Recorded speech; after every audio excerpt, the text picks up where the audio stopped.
Sir আমার বউ হারিয়ে গেছে, আজ 1 বছর ধরে নিদান খোঁজাখুঁজি পাচ্ছি না। 1 বছর পর তুই কমপ্লেন জানাতে এসেছিস? ও পুলিশ এসো না, আমার হুকটা একটু লাগিয়ে দেবে। ওই তো আমার বউ। এই দাঁড়া দাঁড়া, আজ 1 বছর ধরে জিনিসটা আমি রাস্তায় পেয়েছি, কাগজে টিভিতে বিজ্ঞাপন দিয়েছি, কেউ আসে না বলে জিনিসটা আমি নিজে ব্যবহার করছি। ব্যবহার করছেন মানে? এই তুই ওই জিনিসকে কিভাবে ব্যবহার করতে হয় তুই জানিস না, মানে ওই জিনিস তোর না, যা এখান থেকে। স্যার আপনি ওর কাছেই শুনে দেখুন, আমি ওর স্বামী। ওগো আমার কি গো, এদিকে এসো তো। এ কি তোমার স্বামী? আমার তো অনেক স্বামী, এটা কত নম্বর আমি ঠিক মনে করতে পারছি না গো।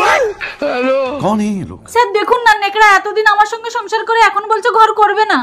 এই নেকড়া, তুই না ঘর করিস, অন্য লোক দিয়ে তো ঘরটা করাতে পারিস। আমি করব। কি আমি লোকের সাথে ঘর করবো? আরে তোমার তো ঘর নিয়ে কথা, কে করলো? অত জমা খরচ কি তোমার? আরে পুলিশ ওই ঘর না, পাতার ঘর। এই নেকড়া চুপ। এই কিরে নেকড়া, ঘর করবি না কেন? ওকে ভালো লাগে না স্যার। ওগো আমার কি গো, একে 6 মাসের জন্য তোমার ঘরে ঢুকিয়ে আটকে রাখো তো। আরে কি হচ্ছে এটা? কি এটা? চলে এসো বলছি। আরে আরে কোথায় নিয়ে যাচ্ছ আমার স্বামীকে? আমার বউ। এই নাম। ও পুলিশ, ও তো আমার স্বামীকে নিয়ে ঢুকে এই চুপ চুপ, স্টপ স্টপ। স্যার আমার 6 মাসের শাস্তিটা বাড়িয়ে 1 বছর করা যায় না?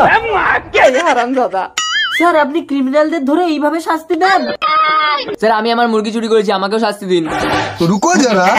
দেখেছিস, ক্রিমিনালদের আমি ধরতে যাই না, ক্রিমিনালরা এসে আমাকে ধরা দেয়। এই ফালতু কিরে, তোকে তো কালকে ছাড়লাম, তুই আবার আজকে আসলি কেন? আচ্ছা ঠিক আছে, ক্রিমিনাল কেমন একা একা আসে, আপনি আর বউটাকে ছেড়ে দিন তো দেখি। না না, তাহলে আমাকেও ছেড়ে দিন।